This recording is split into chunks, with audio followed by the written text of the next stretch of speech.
Ai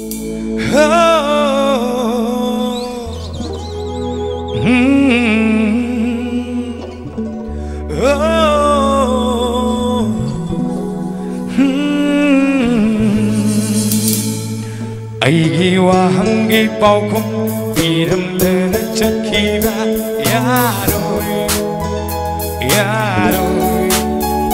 nung shiva ilipona bundu na kangani thamoi phamba tu potha hundra nung shi thauja phangdri phau humdu na kangani ikut sina Malim daliba, tawai bambu matana, so haloi, nangi hakjanga. Malim daliba, tawai bambu matana, so haloi, nangi hakjanga.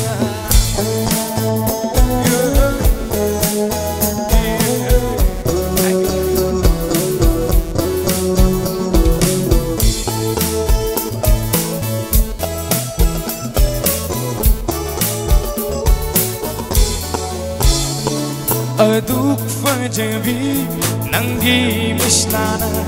Yengla akanu nungsi haitana Aduk fajabi saktam dura Bangano nungsi haita thamoy Unsi shida manglan kum lakibi Nong thang guna mange khanganu Hai chữ vẫn xin nâng lên ya bi đơn mau du nơ chất khơi đi ấy đi mau du nơ chất khơi đi ấy đi mà em đã lấy đi ba thâu ai phản bờ mặt nè sốc ăn lối sốc ăn lối nắng đi học trang mà em đã lấy đi ba thâu ai phản bờ mặt nè sốc ăn lối Nangi hakjanga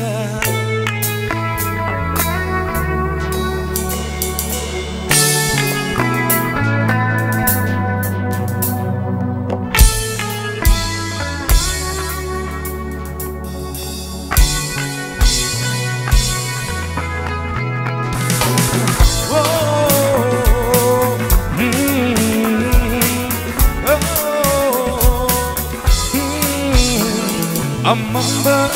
hình lấy đâm bơ thả chơ ma su ngàn chơ bơ ni nông đôn là tia lấy đâm bơ lấy chữ ma su bay chơ bơ ni ôm lâm bơ đại vang nâng ôm lạc bơ ni hay su ra si đơ nâng cơ ấy ga Hãy subscribe cho kênh Ghiền Mì Gõ để không bỏ lỡ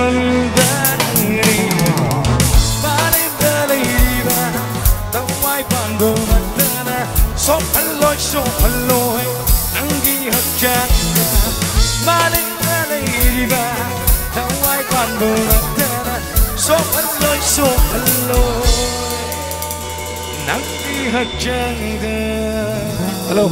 thank you very much.